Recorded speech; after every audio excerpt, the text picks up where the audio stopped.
Baik, selamat malam dan salam sejahtera bagi kita semua, berkah dalam.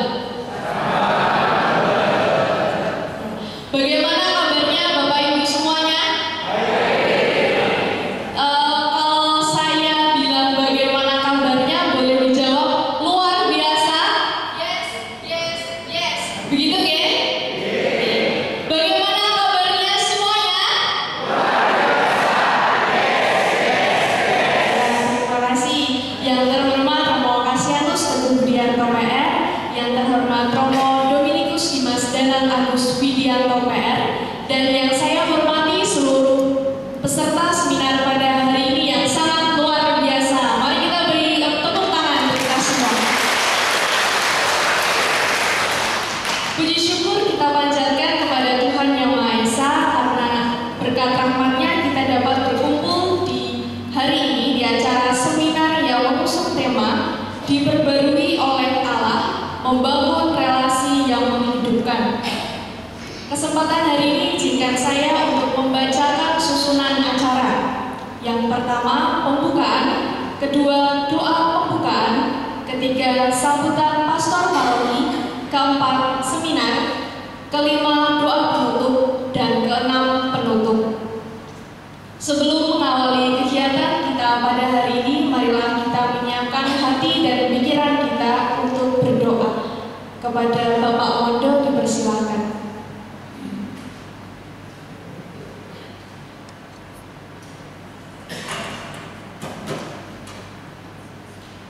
Bapak Ibu yang terkasih, mari kita berdiri untuk berdoa bersama.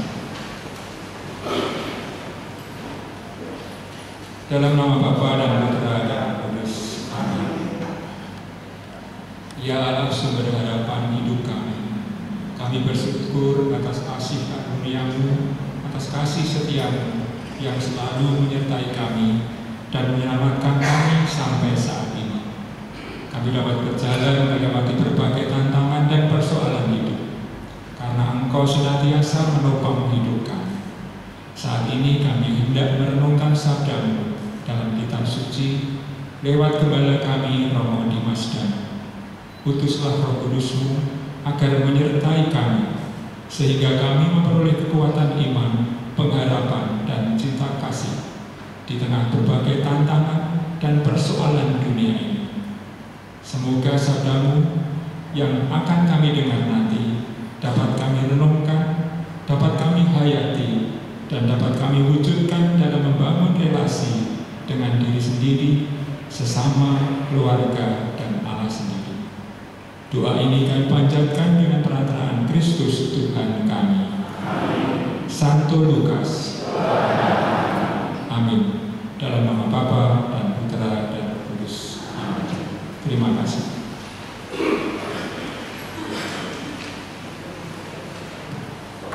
Terima kasih Bapak Mondo. Acara berikutnya adalah sambutan dari pastor paroki kita kepada Romo Kasianus Teguh Widianto PR. Silakan. Bapak Ibu Saudara-saudari, para suster, bruder, khususnya Romo Danang yang sudah berkenan hadir bersama kami untuk mendalami kitab suci. Terima kasih atas kehadiran semuanya, dan juga Bapak Ibu dengan penuh semangat saya melihat kitab Nehemia dan Nehemia, kitab Maleaki, dan kitab siapa satunya lagi? Sakaria. Ada di wajah Anda semuanya, ada di otak-otak Anda semua. Otak-otak artinya yang tinggal dicocol sambal dimakan. Ya, terima kasih semuanya. Anda dengan penuh semangat. Kita menutup bulan kitab suci dengan rangkaian atau kesimpulan tentang tema kita, yaitu Allah sumber pembaharuan relasi dalam hidup. Kebetulan Romo Dimas Danang ini baru menyelesaikan doktornya di Perancis. Itu baru 2 bulan. Itu kapan ya Romo ya? 2 bulan, sekitar 2 bulan. Romo Dimas Danang ini putra dari Cilacap, Majenang, jadi wilayah yang paling ujung berbatasan dengan Banjar Patoman. Di sana maka di sana juga dekat kalau mau ke Pangandaran, ya, sering dulu mencari ikan di Pangandaran, maka kemudian rambutnya mulai rontok kebanyakan makan ikan. Nah, karena rontoknya bukan karena makan ikan, tapi karena studi keras untuk menyelesaikan studinya. Romo Dimas Danang ini begitu selesai langsung bertugas di Paroki Pekalongan, dan saya mendapatkan isu-isu itu akan mengajar di Jogja di bagian katekese, karena beliau doktornya adalah bidang katekese, ya, pastoral katekese, bagaimana pewartaan, lalu Injil bagaimana diolah menjadi semacam pewartaan yang menarik, itu yang akan kita harapkan. Maka nanti kita akan melihat atau merasakan atau kemudian mengalami bersama Romo Dimas Danang, karena ada dua Dimas, ya, satu Dimas Martin, satu Dimas Danang. Maka saya persilahkan Romo Dimas Danang untuk menyampaikan materi, membawa kami semua masuk dalam misteri tulisan-tulisan Maleaki dan juga Sakaria yang menjadi tema dari bulan Kitab Suci Nasional kita saat ini. Maka Romo saya persilahkan untuk menyampaikan materinya. Terima kasih. Ya, terima kasih Romo Teguh. Supaya lebih bersemangat dan sebelum kita menginjak ke acara ini, saya mengundang tim pujian kepada Bu Ita, Bu Jun, dan Bu Marcel untuk dapat maju ke depan untuk memandu pujian.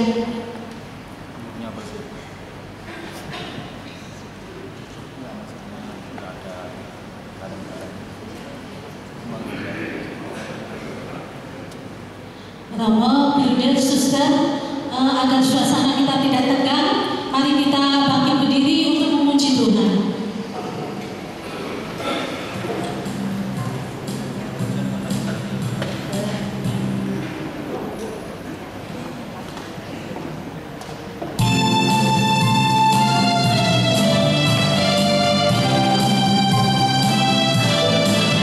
Hari ini kita sangat bahagia.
Mari kita beri tepuk tangan Bapak Ibu.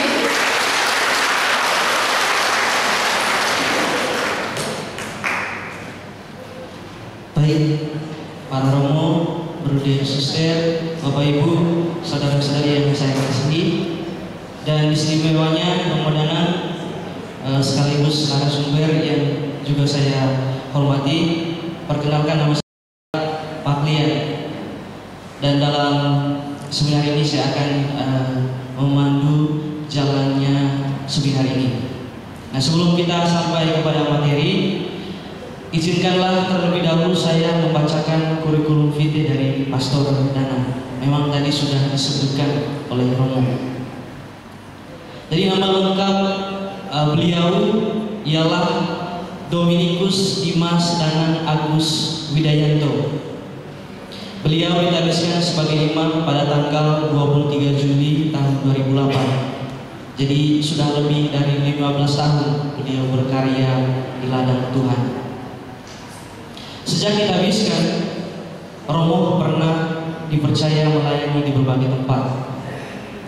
Awalnya sebagai pastor vikaris di paroki Katedral Kristus Raja Purwokerto pada tahun 2008 sampai tahun 2010. Lalu beliau melanjutkan karya di paroki Santo Mikael Rombong dari tahun 2010 hingga tahun 2013. Dan pada masa itu beliau juga terlibat aktif di Komisi Kateketik Keuskupan Purwokerto. Tidak hanya berhenti di situ, Romo dan juga mendalami ilmunya. Beliau menempuh studi S2 Teologi Katekese di Prancis selama tahun 2014 sampai tahun 2018. Lalu beliau kembali melayani di paroki Hati Kudus Yesus Tegal. Setelah itu Romo melanjutkan lagi studinya, studi S3, studi Teologi Katekese di Prancis sejak tahun 2019 hingga tahun 2025. Dan saat ini Romo Danang kembali bertugas sebagai pastor vikaris paroki Santo Petrus Pekalongan. Jadi Bapak Ibu, saudara-saudari, kita bisa melihat bersama bahwa perjalanan hidup Romo Danang ini penuh dengan karya dan juga studi, sehingga tidak salah kalau dalam mengakhiri BKSN tahun ini kita akan diperkaya, semakin diperkaya dalam hal pendalaman kitab suci. Kesempatan berikutnya saya persilakan kepada Romo Danang untuk menyampaikan materinya. Monggo. Baik, terima kasih atas waktu yang telah diberikan kepada saya. Bapak Ibu, saudara-saudari yang terkasih, selamat malam berkah dalam. Bagaimana kabarnya?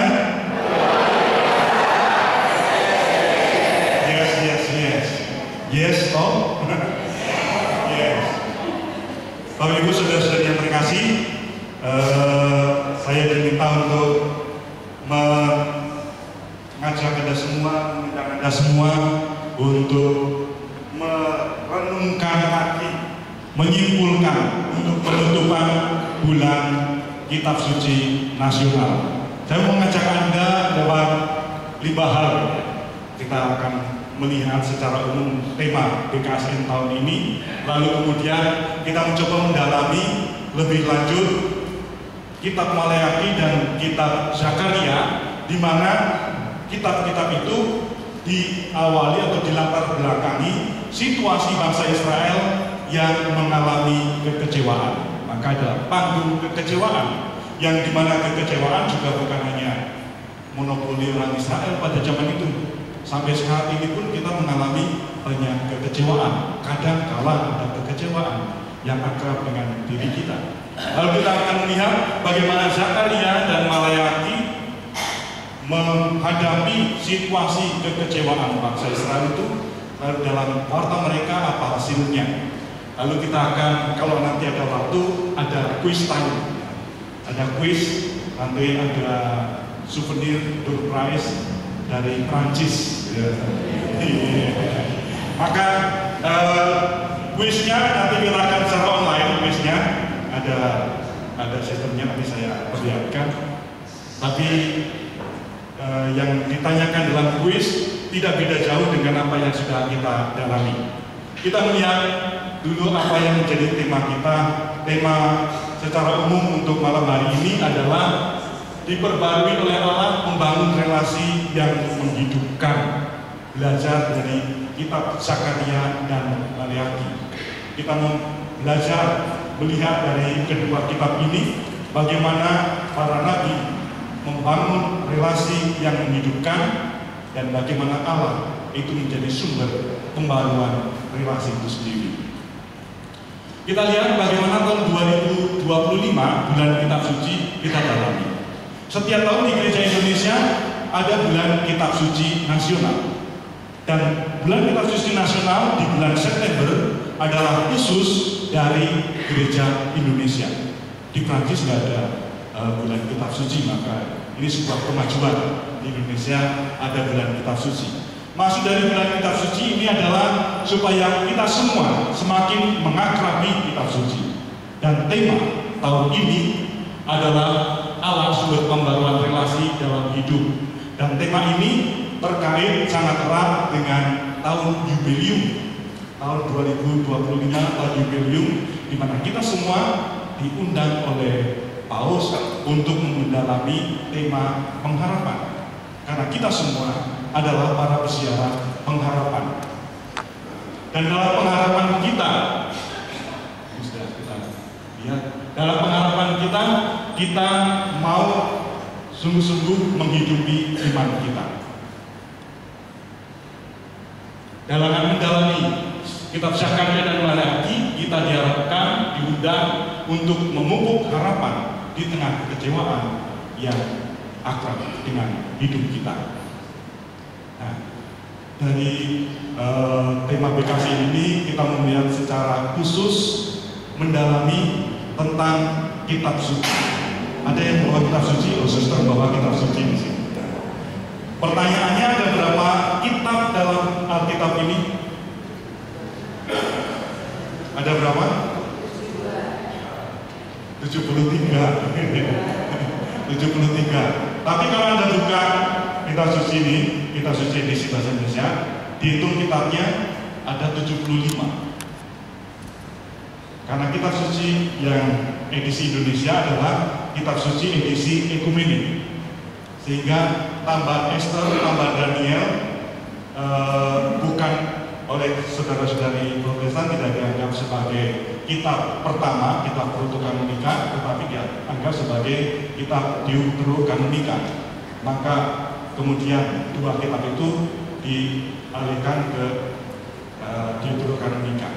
Sehingga ada 39 perjanjian baru, 39 perjanjian lama, lalu kemudian 7 Deuterokanika dan 27 perjanjian baru. Ini kitab-kitab kita. Dan kalau Anda membaca kitab suci, membaca Alkitab kita, jangan dipandang ini sebagai sebuah tulisan yang seperti buku zaman sekarang. Ada pembukaan, lalu kemudian ide yang runut, lalu kemudian sampai kepada penutup. Lihatlah Alkitab sebagai perpustakaan. Maka gambar di sini yang saya perlihatkan, Alkitab sebagai perpustakaan. Ada banyak buku. Dari 75 buku itu, 75 kitab, ditulisnya dalam rentang waktu kurang lebih 1000 tahun. Perjanjian lama dari tahun 1000 atau tahun 800 mulai dituliskan, tapi tradisi lisannya mulai dari sebelumnya tahun 1000 sebelum Masehi sampai terkodifikasi menjadi buku tulisan-tulisan yang ada daftarnya resmi tahun 200 sebelum Masehi. Perjanjian lama. Lalu perjanjian baru yang paling tua yang ditemukan surat kepada jemaat di Galatia.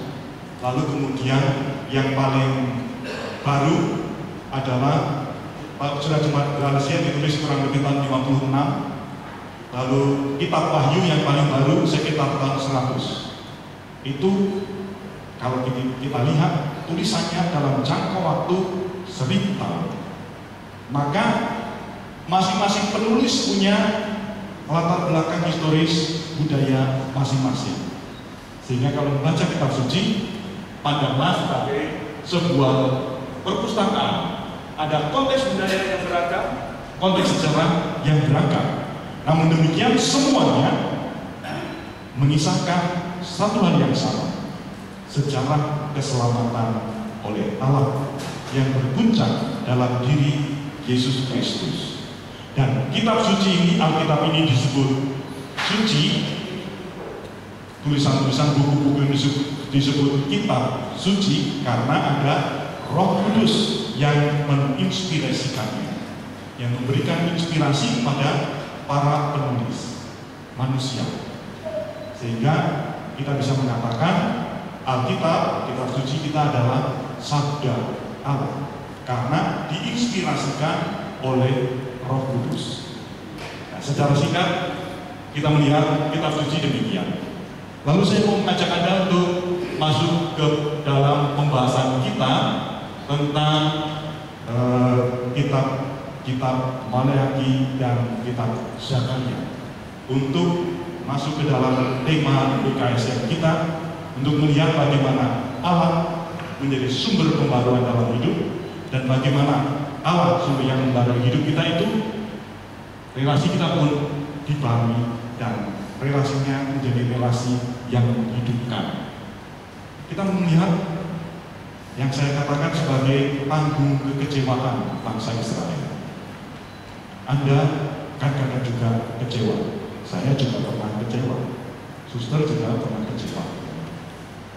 Mengapa orang kecewa? Tidak sesuai harapan. Berarti sudah punya idealitas tertentu, ekspektasi tertentu, harapan tertentu, punya ukuran tertentu. Kalau itu tidak tercapai, maka mengalami kekecewaan. Nah, orang Israel idealisasinya, gambaran utamanya apa? Adalah era keemasan. Era keemasan bangsa Israel dialami pada zaman Salomo dan Daud. Bayangannya seperti ini, mereka pesta kerajaan, makan, minum, dan sejahtera. Dalam masa Daud, kerajaan bersatu.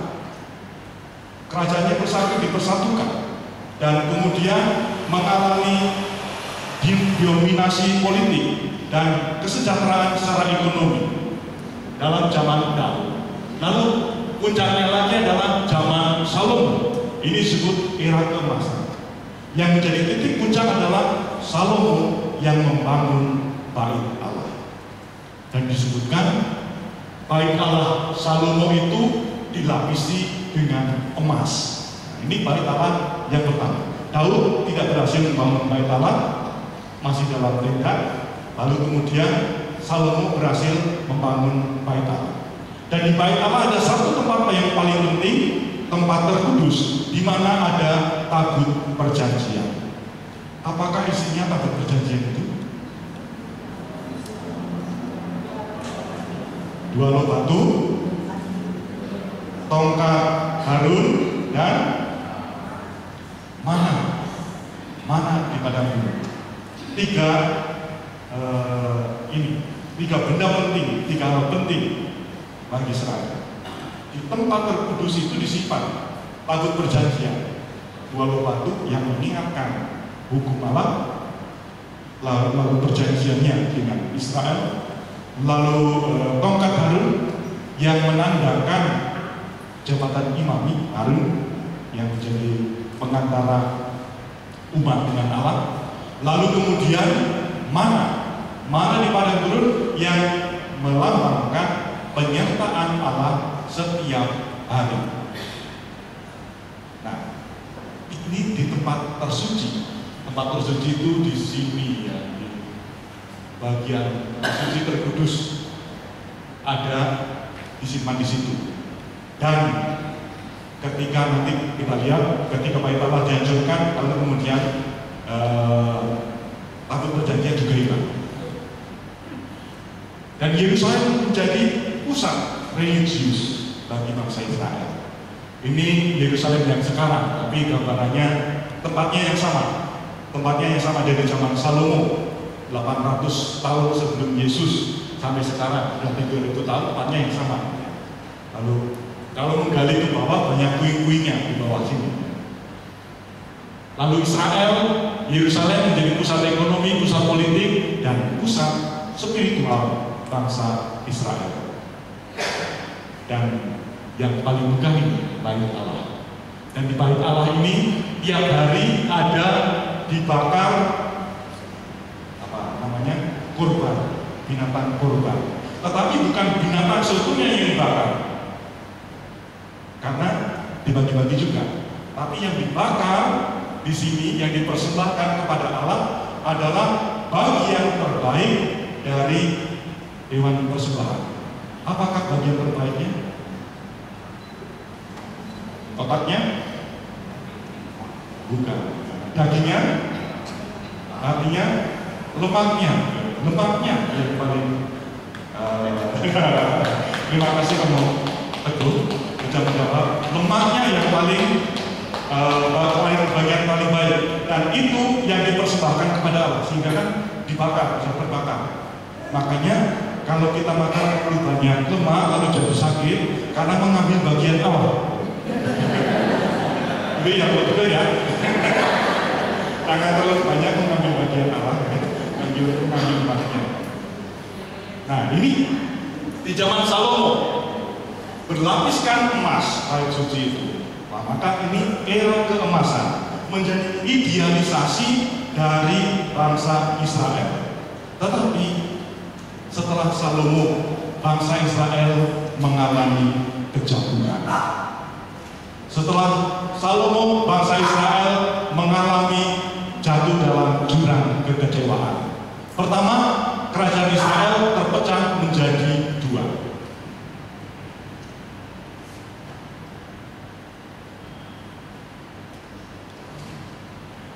Bangsa Israel, kerajaan Israel terpecah menjadi dua, menjadi kerajaan utara dan kerajaan selatan. Kerajaan utara ibu kotanya Samaria di sini, dan ini bagian paling besar. Lalu kemudian kerajaan selatan dua suku, kerajaan Yehuda, disebut kerajaan Yehuda, dan dari dua kerajaan ini masing-masing punya kerajaan sendiri-sendiri. Dan perpecahan kerajaan ini kemudian membawa malapetaka yang lebih lanjut lagi. Pada tahun 722 sebelum Masehi, kerajaan utara dihancurkan oleh kekaisaran Assyria yang kurang lebih di daerah Persia ya, Babilonia tetangganya, sekitar Irak sekitar itu tempatnya. Dan kalau Anda mendengarkan bacaan dari kitab Amos yang dari hari Minggu kemarin kita dengarkan, Amos menubuatkan kehancuran bangsa Israel, bangsa utara ini, kerajaan utara di tahun-tahun ini. Maka yang kita dengarkan hari Minggu kemarin itu yang dinubuatkan oleh Amos terjadi tahun ini. Kehancuran kerajaan utara, kehancuran kota Samaria. Bencana yang pertama.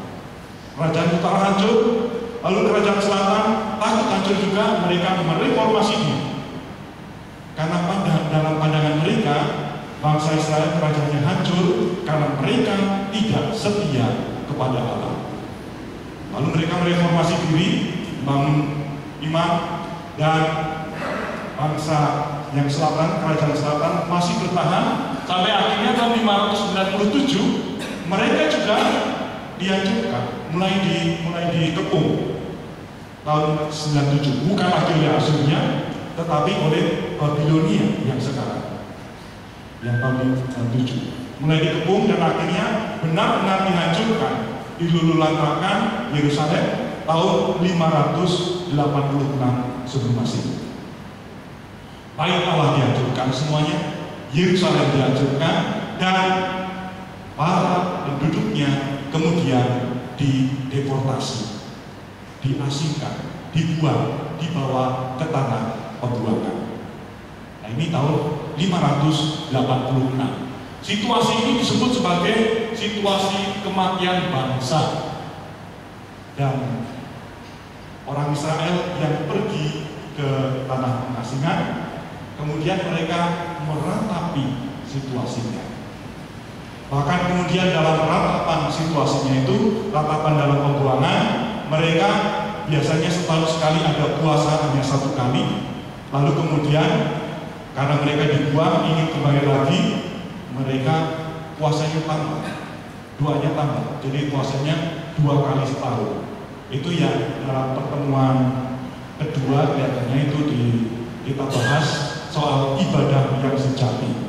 Orang Israel yang sudah pulang dari pembuangan mengeluh, kita sudah pulang, kok masih 2 kali puasanya? Nah, lalu Zakaria mengajak untuk melihat apa sih sebenarnya maksud puasa, apakah ibadah yang sejati. Nah, situasinya seperti itu. Nah, tapi setelah dalam pembuangan tahun 538 kekaisarannya ganti lagi, bukan lagi Babilonia, tetapi ganti Persia. Raja Kores, raja Persia, mengizinkan orang Israel untuk pulang supaya mereka bisa beribadah lagi, membangun Bait Allah, membangun kotanya. Lalu mereka diperbolehkan untuk pulang. Dan dalam hal ini bangsa Israel melihatnya sebagai pemenuhan janji pembebasan. Mereka boleh pulang lagi. Karena selama mereka dalam pembuangan, ada janji-janji bahwa mereka akan dipulihkan, pemulihan kejayaan, janji dan nubuat Yeremia, nubuat Yesaya, lalu kemudian mereka yang mendampingi, nabi-nabi yang mendampingi dalam pembuangan, menubuatkan akan adanya pemulihan kejayaan dan kembalinya ke Yerusalem.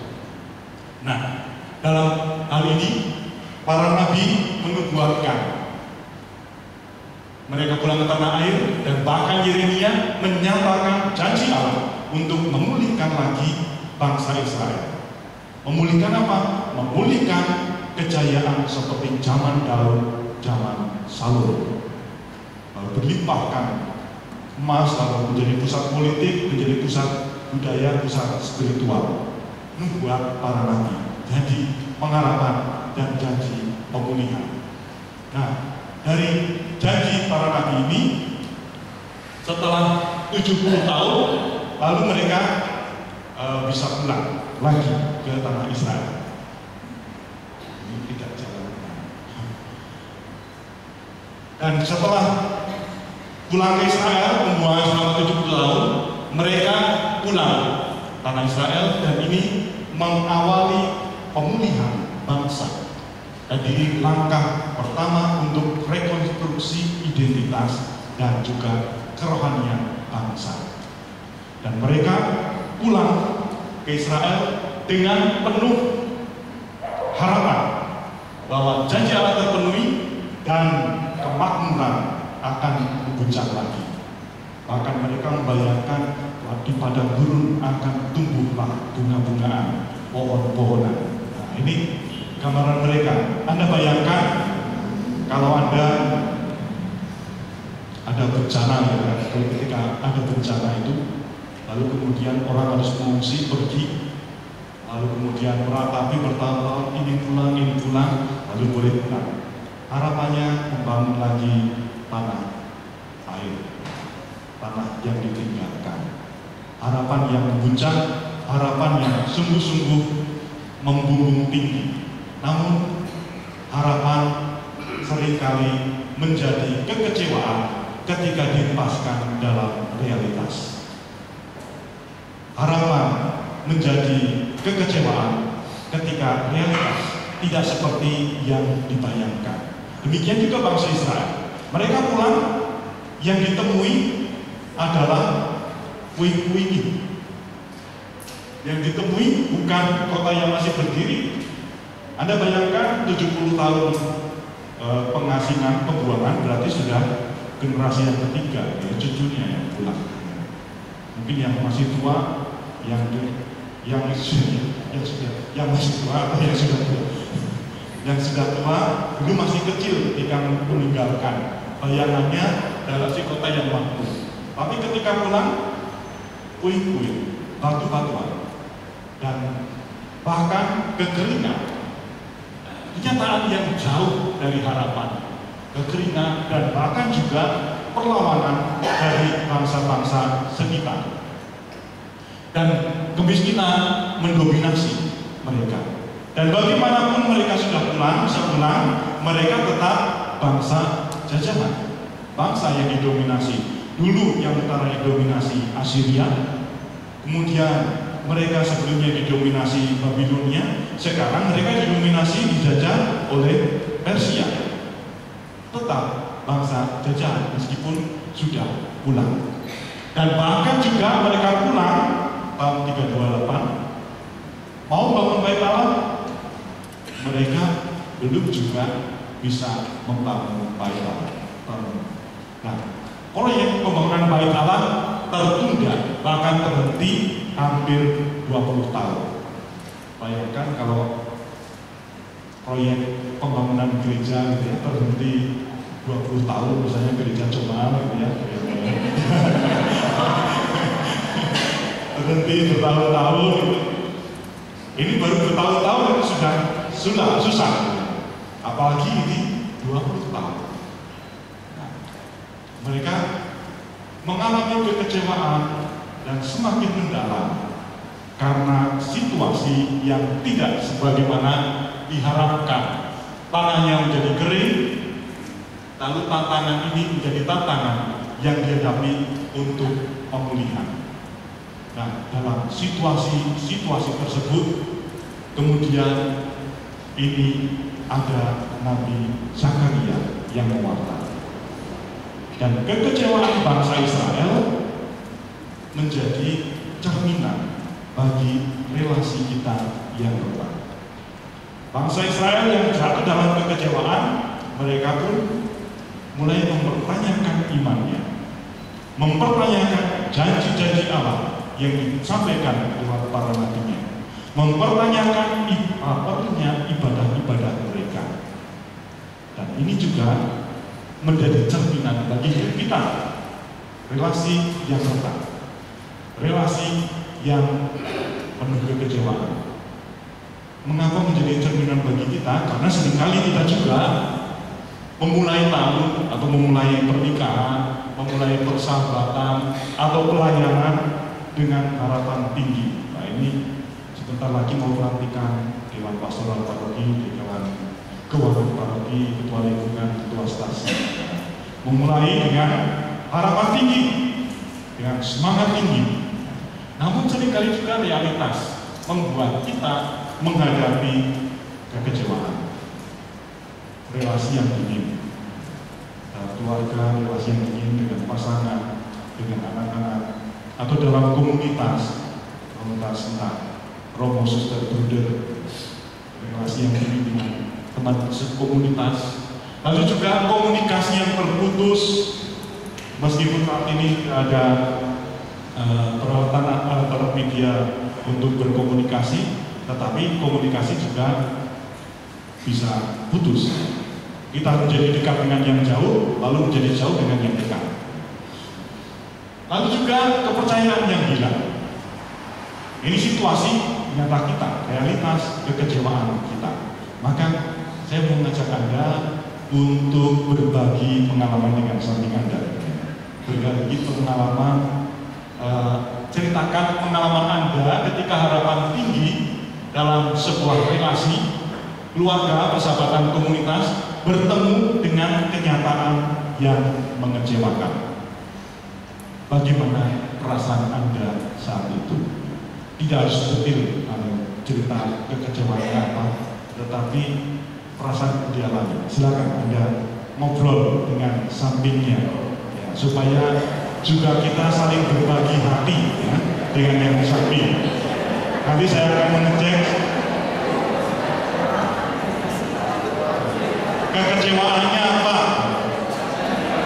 kekecewaannya apa, lalu kemudian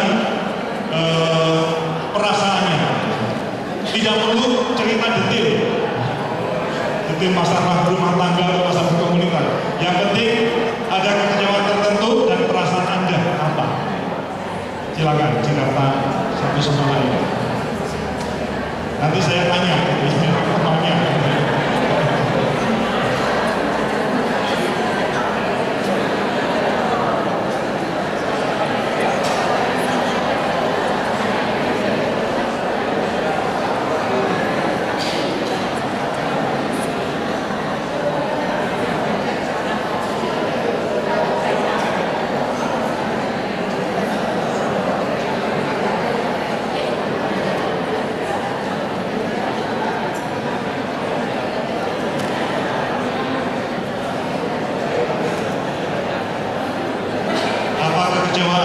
secara umum, lalu perasaannya, hanya itu aja.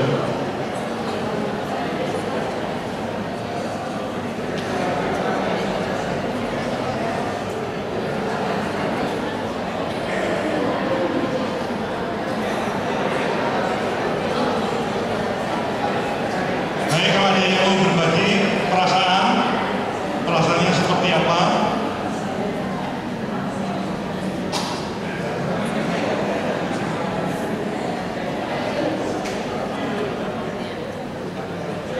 Sudah berbagi, Bu? Go. Berbagi.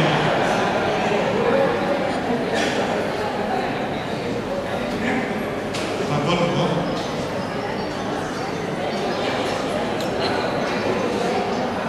Terima kasih, Romo. Saya pernah merasa kecewa karena pada suatu hari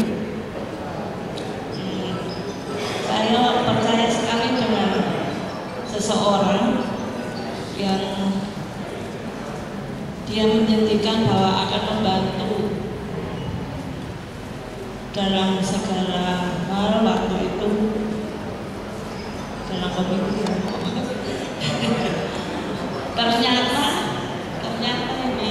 ternyata yang dijanjikan itu ngeblank gitu. Jadi saya merasa kecewa sekali itu saja. Terima kasih. Janji yang blank, yang kosong, lalu kecewa sekali mendalam. Terima kasih Bu atas sharingnya. Ada lagi Bu, gimana?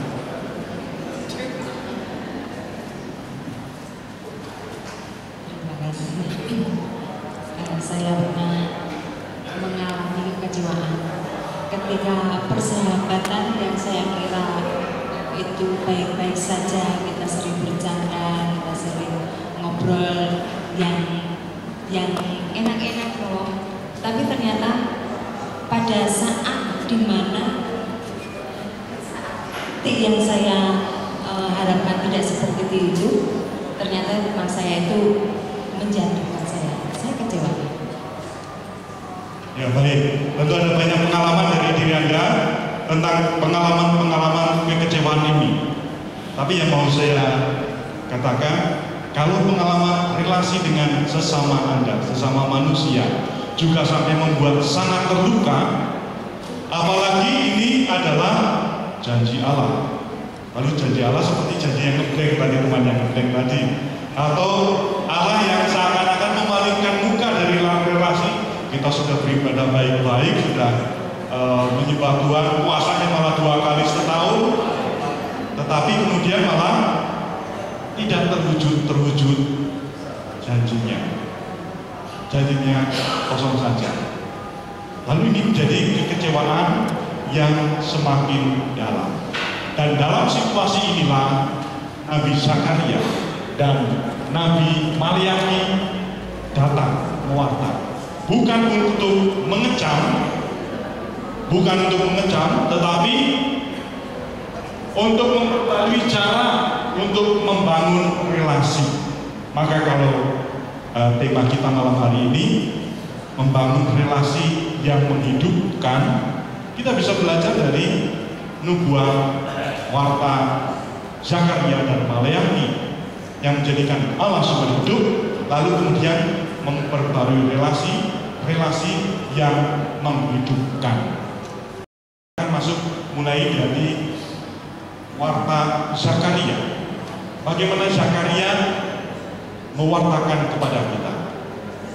Pertama-tama situasinya dulu, Zakaria itu berkarya kurang lebih dalam waktu yang hampir bersamaan dengan Nabi Hagai. Tahun lalu Hagai itu kita bahas, kitab Nabi Hagai kita bahas dalam PKSN tahun 2024. Betul ya? Oh, kelalen Romo. Saya juga nggak tahu karena saya baru pulang. Tetapi menurut catatan atau dari pendalaman iman yang saya lihat tahun lalu itu kitab Nabi Hagai. Waktunya hampir bersamaan, mulai tahun 520 sebelum Masehi. Ini untuk Nabi Zakaria. Di tengah apatisme itu tak peduli dan kekecewaan, Hagai dan Zakaria datang. Kalau Nabi Hagai fokusnya adalah mendorong untuk membangun secara fisik baik Allah, dorongan fisik, ya, dorongan pembangunan fisik. Ya bayangkan Nabi Hagai itu tim dana usaha untuk pembangunan gereja. Ini Hagai yang bagian mengumpulkan materi-materinya lalu mengusahakan pembangunan fisik. Nah, kalau Zakaria fokusnya adalah untuk pemulihan spiritualitas dan harapan umat. Kalau Hagai fokusnya pembangunan fisik, Zakaria fokusnya membangun lagi harapan umat, lalu spiritualitas kerohanian umat dibangun kembali. Nah, mereka berdua fokus untuk pembangunan kembali bait Allah. Pertanyaannya bagi kita, mengapa perlu dibangun kembali bait Allah? Mengapa kita perlu gereja? Seperti juga pertanyaan mereka, mengapa bait Allah itu penting? Bahkan perlu dibangun kembali. Jauh-jauh pulang dari pengasingan, kalau pertama yang dipikirkan bangun bait Allah, 20 tahun terbengkalai proyeknya, lalu Hagai dan Zakaria mendorong lagi, akhirnya mulai kembali pembangunan bait Allah. 520 dimulai kembali pembangunannya. Dan pertanyaan bagi kita, mengapa begitu penting? Ini bukan sekedar proyek konstruksi, bukan sekedar proyek pembangunan bait Allah itu, tetapi bagi bangsa Israel pertama-tama simbol kehadiran Tuhan dengan tadi 3 benda paling suci, lalu tempat yang paling suci, tetapi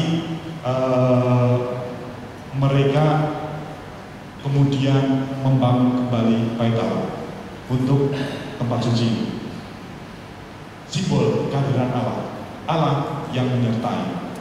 Ketika di padang gurun, mereka juga membangun bait Allahnya dalam tenda, karena Allah yang menyertai terus-menerus. Dan mereka saat ini sudah menetap dan mereka membangun bangunan bait Allah ini, pelindungan dari Tuhan. Nah, yang kedua, kehormatan nama Tuhan. Kalau dalam pikiran bangsa waktu itu, yang berperang itu bukan hanya peperangan tentara, tetapi dewa-dewinya juga saling berperang. Maka kalau bait Allah dihancurkan, mereka kalah. Lalu kalau supaya menang lagi apa? Bait Allah didirikan lagi. Maka ini simbol kehormatan nama Tuhan. Kalau nggak membangun lagi bait Allah, berarti Tuhannya, diwanya itu tetap kalah. Itu pandangan waktu itu. Lalu juga yang menjadi pandangan lain adalah syarat kedatangan zaman Mesianis, zaman Ratu Adil, Sang Kristus. Syaratnya adalah dibangun lagi bait Allah. Maka kalau sampai sekarang itu bangsa Israel, orang Yahudi masih meratapi tembok ratapan yang dihancurkan lagi nanti tahun 70, dihancurkan lagi oleh tentara Romawi bait Allah ini. Lalu kemudian sampai sekarang belum berdiri lagi. mereka tinggal satu tembok di bagian barat, lalu masih berdoa dan merata. Lalu di tembok namanya tembok ratapan. Karena meratapi bait Allah yang runtuh ini, dan mereka ingin bangun lagi, tapi sampai sekarang belum bisa karena semakin kompleks masalahnya. Karena tempat yang suci tadi, tempat tersuci bukan hanya dipandang tempat tersuci oleh orang Yahudi, tetapi oleh saudara-saudari agama yang lain juga dipandang sebagai tempat tersuci. Maka juga oleh orang Kristen, orang Katolik juga dipandang sebagai tempat yang suci. Nah, ini syarat zaman mesianis. Syarat zaman mesianis berarti syarat dimulainya era kejayaan kembali. Itu pentingnya dibangunnya lagi bait Allah. Nah, maka Zakaria Hagai juga mendorong umat. Zakaria lebih dalam dorongan spiritualitas, dorongan semangat. Dan kita mau melihat bagaimana Hagai mendorong spiritualitas dan semangat untuk membangun kembali bait Allah, membangun kembali kerohanian dan peribadatan kepada Allah.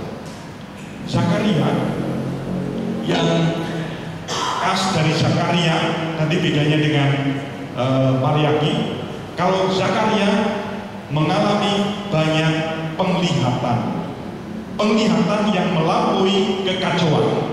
Ini yang saya tuliskan, penglihatan melampaui kekacauan.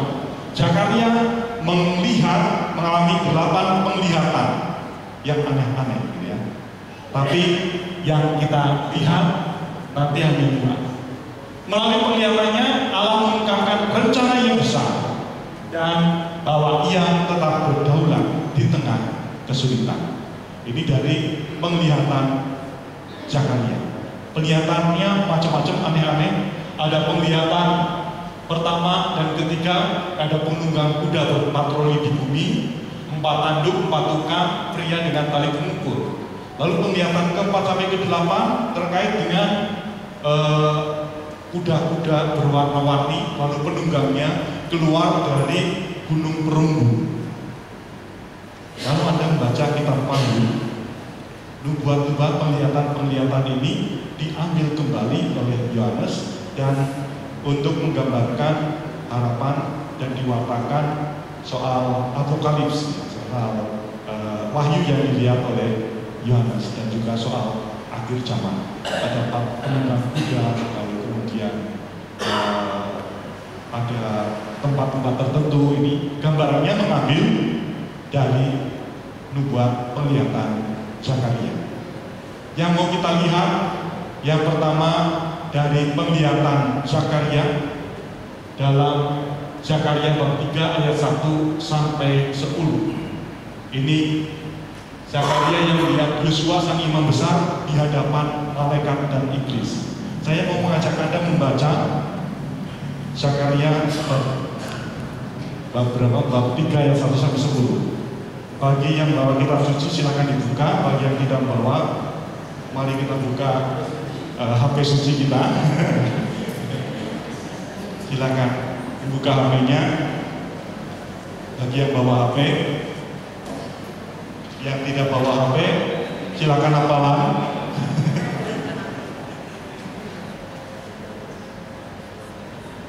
Dari kitab Zakaria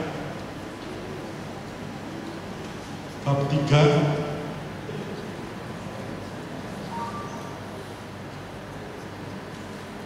sudah ketemu ayat 1 sampai 10.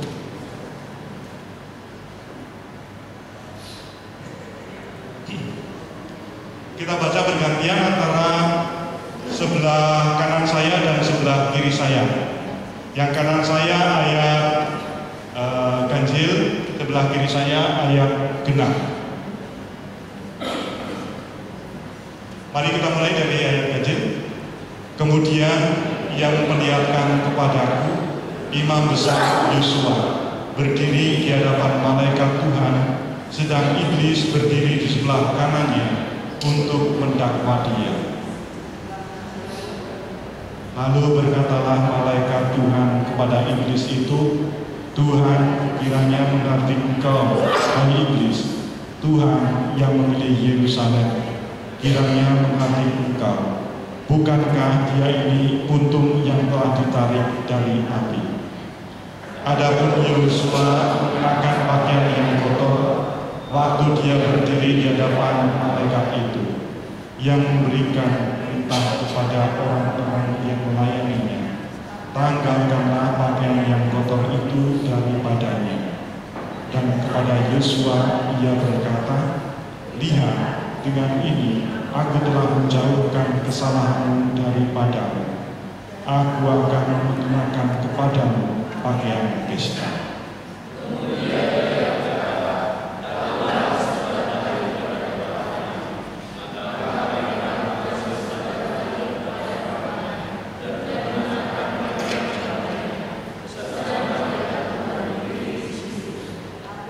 Malaikat Tuhan itu memberikan jaminan kepada Yosua, katanya,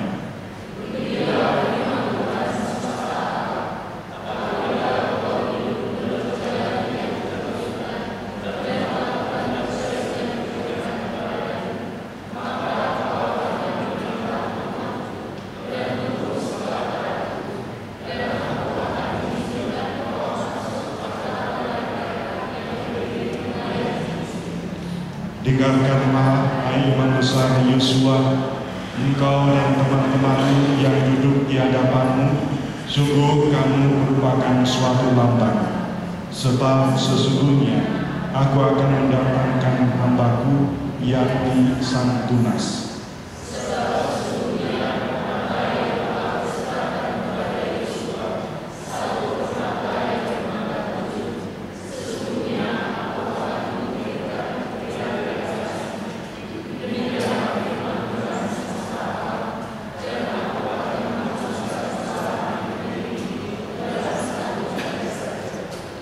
Pada hari itu demikianlah firman Tuhan semesta alam. Setiap orang daripadamu akan mengundang temannya duduk di bawah pohon anggur dan di bawah pohon ara.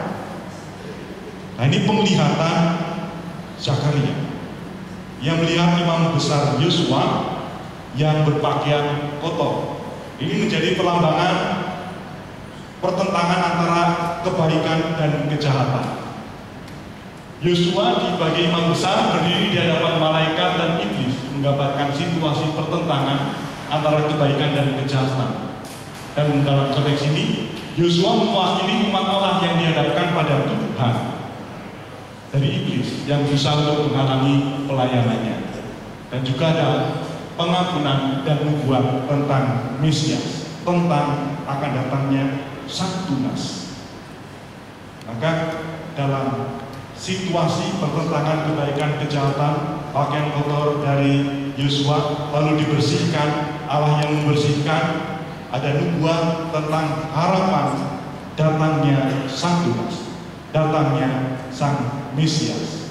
Dan penglihatan yang berikutnya yang saya ajak untuk melihat, kita tidak baca, tetapi ada, kalau mau melihat dari Zakaria bab 4 ayat 1 sampai 14, Zakaria melihat pelita emas dan 2 pohon zaitun.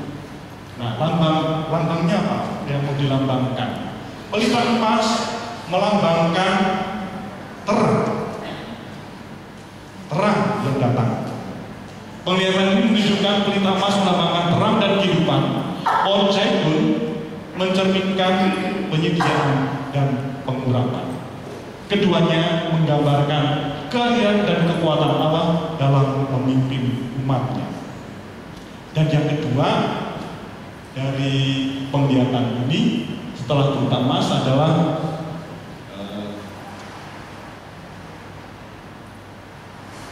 Yosua dan Zerubabel sebagai pemimpin rohani.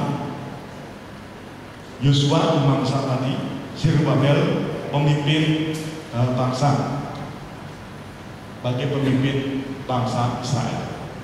Lalu mereka keduanya lalu melambangkan pemulihan umat Allah dan pembangunan lagi Yerusalem.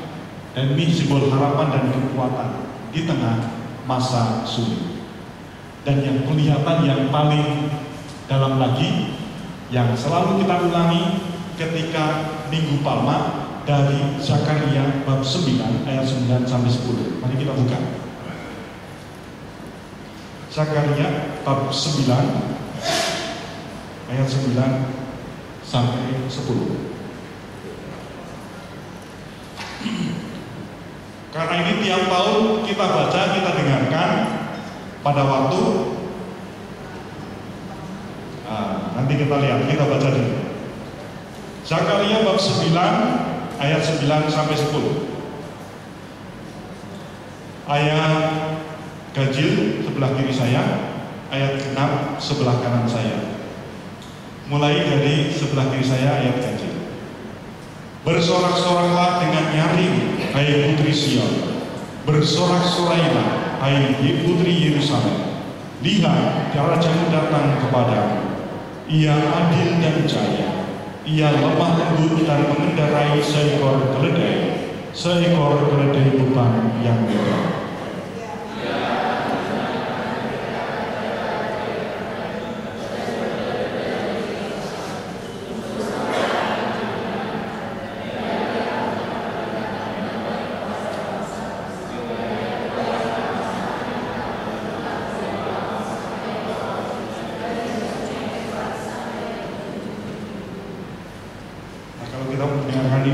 Kita dengarkan setiap tahun pada waktu kesempatan apa? Minggu Palma. Ini nubuat tentang siapa? Yesus. Tentang kedatangan Yesus. Coba bayangkan, Yesus lahir kalau perhitungan kita ya tahun 0, lalu kemudian peristiwa itu kurang lebih tahun 33 Masehi. Tahun karya Zakaria tahun berapa tadi? 518.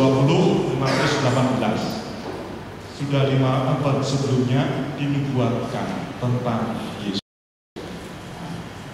Maka ini mengapa kita juga perlu membaca Perjanjian Lama, karena Perjanjian Lama menubuatkan tentang Yesus. Maka kalau mau memahami tentang Yesus, ya baca juga Perjanjian Lama, tidak hanya Perjanjian Baru. Nah, gambarannya Yesus yang masuk kota Yerusalem diarak, sampai Mesias yang masuk kota Yerusalem diarak seperti ini, dengan menaiki keledai, lalu datang dengan damai. Ini raja damai yang dinubuatkan, dan raja damai ini menjadi sumber harapan di tengah kesulitan. Maka kalau kita lihat penglihatan Zakaria, bukan hanya penglihatan kosong atau penghiburan, tetapi memberi harapan, meneguhkan harapan orang Israel. Ini Zakaria. Lalu hasil dari warta Zakaria apa? Dari perawataan dan perutusannya, Bait Allah selesai dibangun tahun 515. Ini hasilnya, buah pewartaan dari Nabi Zakaria. Bait Allah selesai dibangun. Lalu bangsa Israel bersyukur. Itu Zakaria. Lalu kita melihat warta dari Maleaki. Setelah Zakaria, lalu Maleaki. Situasinya berbeda antara Zakaria dan Maleaki. Tulisannya agak kecil, mungkin dari belakang tidak terlalu terlihat, tapi saya bacakan, saya sampaikan. Situasinya berbeda. Pada waktu pewartaan Maleaki sekitar tahun 460-430, itu sekitar sudah 80 tahun, 90 tahun setelah Zakaria. Bait Allah sudah berdiri, bangsa Israel sudah di tanah terjanji, di tanah Israel, tanah Yerusalem. Ibadah-ibadah di Bait Allah sudah ditekuni. Lalu kemudian visi dan pertanyaannya, ini sudah menjadi situasi apa yang ibadah sudah ada, Bait Allah sudah berdiri. Tadi Bait Allah adalah tanda mulainya zaman Mesianis. Baik orang sudah berdiri, ibadah sudah dilakukan, tapi kok kejayaan belum tercapai. Bangsa Israel masih di bawah penjajahan Persia. Lalu orang-orang mulai bertanya, dan ibadahnya kemudian menjadi rutinitas belaka, keadilan sosial diabaikan, dan banyak orang mempertanyakan arti melayani Tuhan. Anda bisa bayangkan ini kalau gereja ini dibangun gak jadi-jadi, lalu orang mau berangkat ke gereja, kok males, AC-nya belum datang, panas, lalu masih harus kipas-kipas, lalu membuat orang males lah datang ke gereja, datang ke mall saja yang adem. Lalu kemudian di gerejanya lalu untuk pelayanan, untuk apa melayani gereja? Toh gerejanya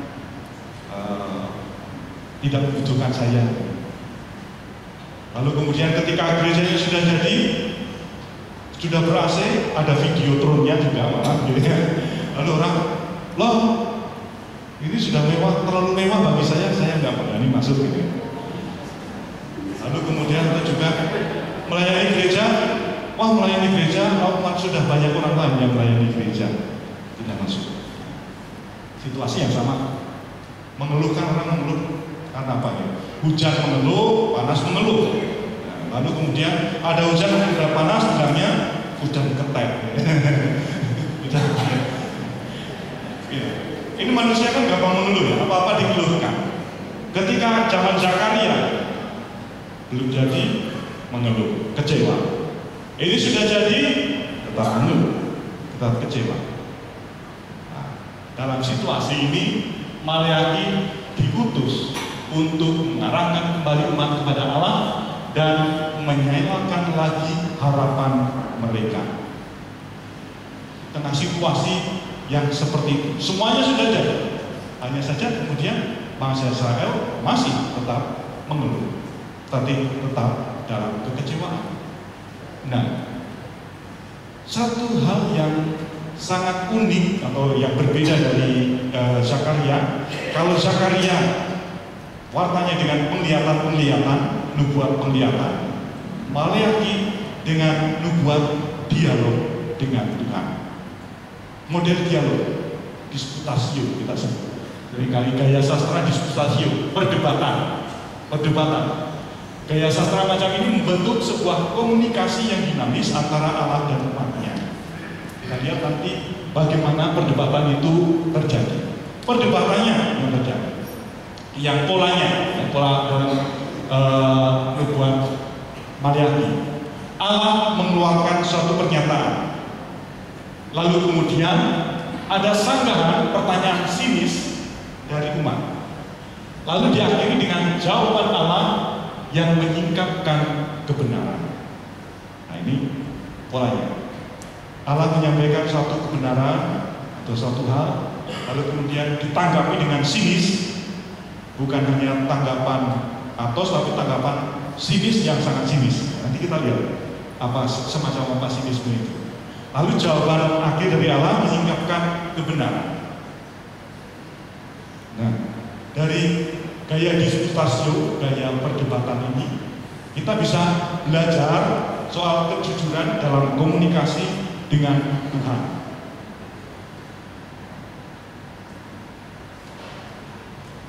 Dalam gaya semacam ini juga mencerminkan kondisi rohani umat yang cenderung meragukan Tuhan, lalu juga menunjukkan bahwa Allah ingin meluruskan hati mereka dengan cara yang relevan dan mendalam. Dari gaya disputasio ini, gaya perdebatan, kita akan melihat beberapa hal. Ada 6 perdebatan yang utama. Kalau penglihatan dari Zakaria ada berapa tadi? Penglihatannya 8 penglihatan. Kalau perdebatannya ini dari Maleakhi ada 6 perdebatan. Dari 6 perdebatan yang menjadi kunci adalah perdebatan pertama dan perdebatan ke-6. Kita akan melihat ini perdebatan pertama dan ke-6. Pertama dulu, Maleakhi bab 1 ayat 2 sampai 5. Ini pertanyaan yang juga bisa menjadi pertanyaan kita. Apakah Tuhan masih mengasihi kita? Maleakhi bab 1 ayat 2 sampai 5.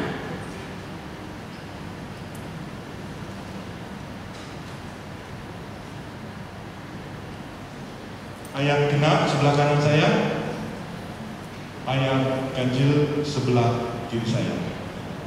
Mari kita mulai dari ayat 2 ayat 5. Aku mengasihi kamu, firman Tuhan, tetapi kamu berkata, dengan cara bagaimanakah engkau mengasihi kami?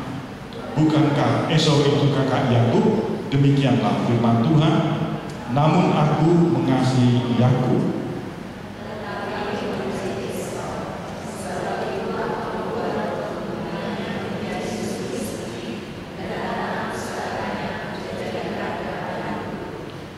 Apabila Edom berkata, kami telah hancur, tetapi kami akan membangun kembali reruntuhan itu, maka beginilah firman Tuhan semesta alam.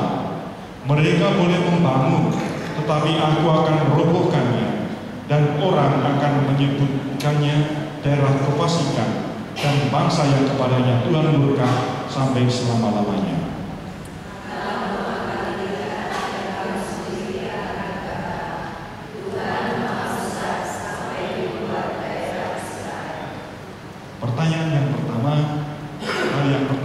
Dialog yang pertama ini sungguh sangat, pertanyaannya orang saya sangat sinis gitu ya, sangat sinis. Kita lihat pernyataan kasih Allah di disputasi ini, perdebatan ini dimulai dari pernyataan Allah yang mengasihi.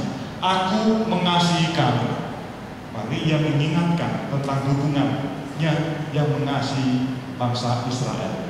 Tetapi apa jawabannya? Responnya sangat sinis. Dengan cara bagaimanakah engkau mengasihi? Coba Anda bayangkan anak Anda gitu ya. Pada anak yang setiap hari dikasih sangu, dikasih macam-macam di antar sekolah, lalu kemudian Anda mengatakan, aku mengasihi kamu. Lalu anaknya menjawab, tenane, tenane. Dengan cara bagaimana kamu mengasihi aku? Ini dialog sangat sinis. Dengan cara bagaimana? Lalu jawab Tuhan. Jawab Tuhan apa?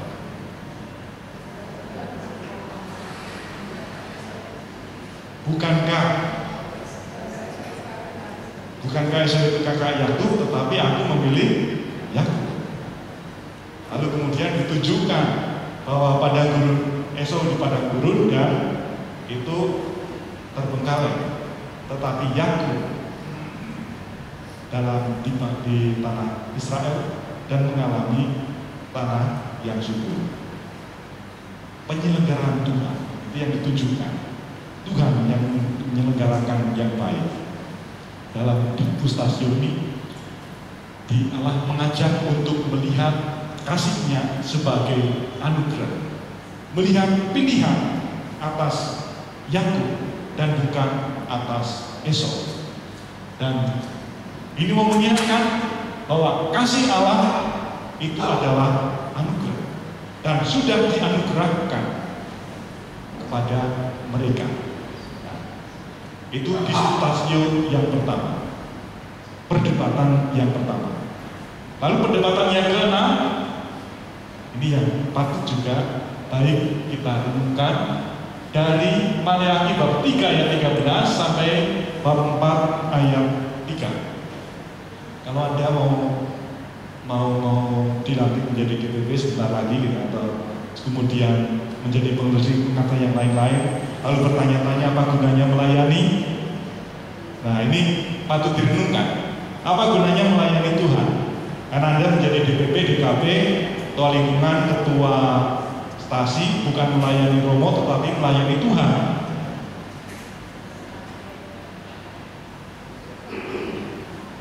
Bab 3 ayat 13.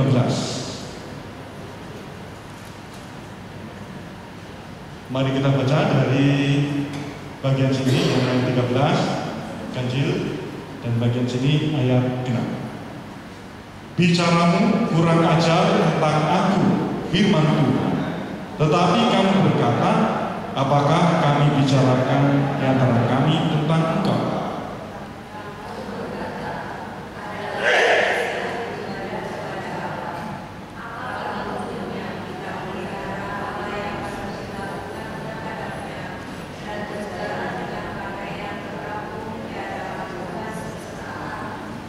Oleh sebab itu, kita ini menyebut berbahagia orang-orang yang berkata, bukan saja muncul orang-orang yang berbuat fasik itu, tetapi dengan mencobai Allah pun mereka luput juga.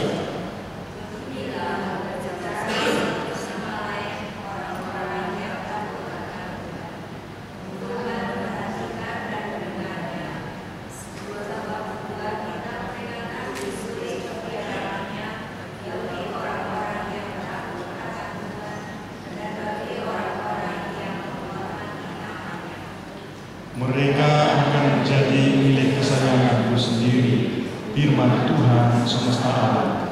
Pada hari yang kusiapkan, aku akan mengasihi mereka sama seperti seorang menyayangi anaknya yang melayani dia.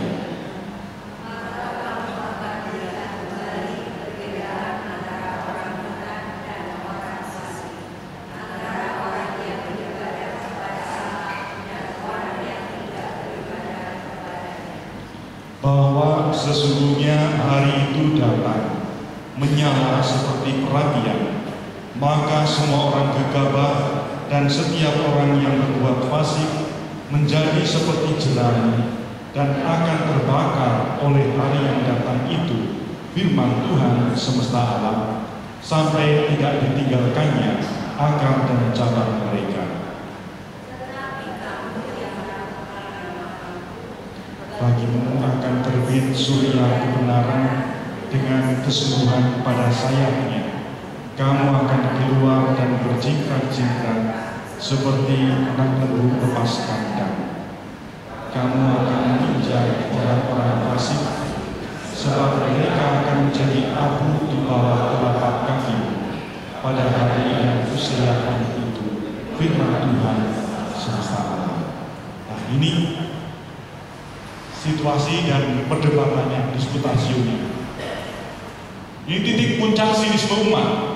Mereka meragukan nilai ibadah, meragukan nilai pelayanan kepada Tuhan, terutama ketika mereka melihat justru orang-orang fasik meraih kesuksesan. Kadang kita pun juga bertanya-tanya ya, ada bertanya-tanya.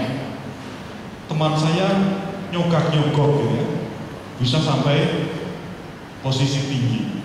Saya mencoba jujur sejujur-jujurnya, malah kojur. Ya. Teman saya korupsi, kalau cekel-cekel KPK. Saya orang korupsi, kami cari uang.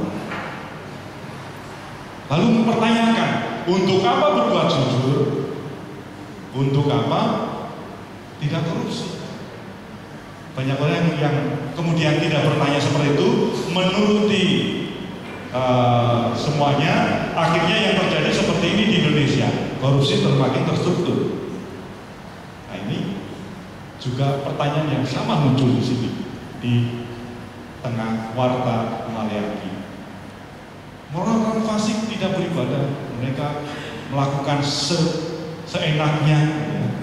Tetapi mereka justru mendapatkan kesuksesan.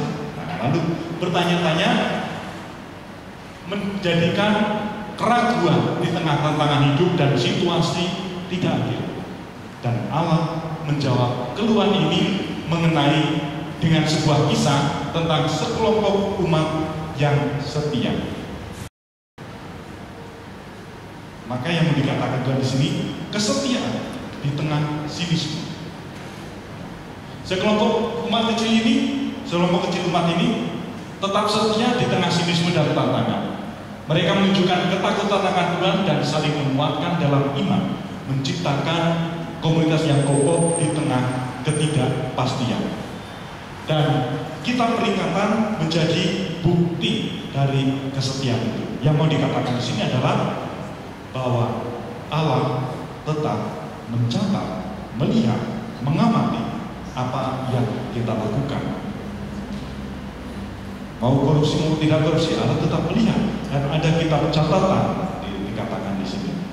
Kitab catatan, kitab peringatan yang mencatat kesetiaan semuanya. Maka sekecil apapun kesetiaan kita tetap dicatat oleh Allah. Dan kesetiaan itu tercatat di surga. Maka ini sebuah undangan kepada orang-orang yang merasa bertanya-tanya, untuk apa saya berbuat baik kalau orang tidak baik malah menjadi semakin sukses. Warta Maleakhi, catatan sekecil apapun perbuatan baik kita dicatat di surga. Dan di sisi lain dikatakan soal datangnya hari Tuhan. Datangnya hari Tuhan. Hari Tuhan yang kita katakan seperti nyala api, dan api itu bisa memurnikan. Memurnikan artinya memurnikan yang masih, tapi kesembuhan bagi yang benar. Berarti akan ada ya ganjaran bagi orang benar dan penghukuman bagi orang yang jahat. Akan ada waktunya, kita tidak tahu. Tapi ini menjadi dasar dari pengharapan kita. Nah, ini warta dari Maleakhi. Nah, dari warta Maleakhi ini kalau kita bisa simpulkan, BKS ini sebuah perjalanan iman, perjalanan untuk kita semua, perjalanan semakin mendalami iman kita dan meneguhkan iman kita. Kalau kita merasa kecewa dengan iman kita, kalau kita merasa kecewa dengan relasi-relasi kita, dengan relasi keluarga, relasi sesama, relasi di gereja, ataupun relasi dalam masyarakat, dalam pekerjaan kita, mengingatkan warta dari Maleakhi dan Zakaria yang akan meneguhkan kita dan meneguhkan kita supaya tetap setia berbuat yang baik. Nabi Zakaria mengajari kita untuk mengarahkan pandangan kepada Allah, dan Nabi Maleakhi mengajak kita untuk merenungkan kondisi hati dan menantikan harapan di masa depan. Nah, karena itu undangan dari BKSN tahun ini, Allah yang berbaharui hidup kita, kita sudah diperbarui, maka kita pun menumbuhkan relasi yang menghidupkan, bukan relasi yang mematikan, bukan relasi yang kemudian akhirnya menuruti orang-orang yang gegabah, orang-orang fasik, tetapi tetap bersetia kepada kebaikan, kejujuran, dan integritas kita sebagai seorang Katolik. Ini kesimpulan yang kiranya bisa saya katakan dari kehidupan kita. Nah, sekarang untuk menyegarkan kembali ingatan kita, saya mengajak Anda, masih ada waktu untuk kuis sejenak. Ya. Siapkan HP Anda, kita akan melakukan kuis.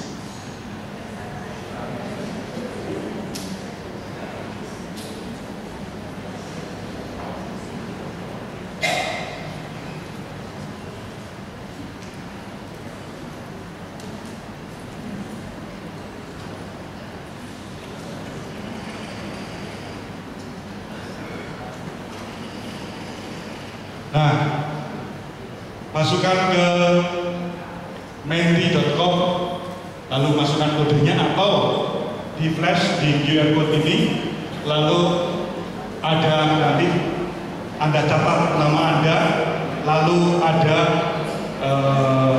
kodenya di sini. Kalau dipakai QR code flash itu langsung masuk, nanti tinggal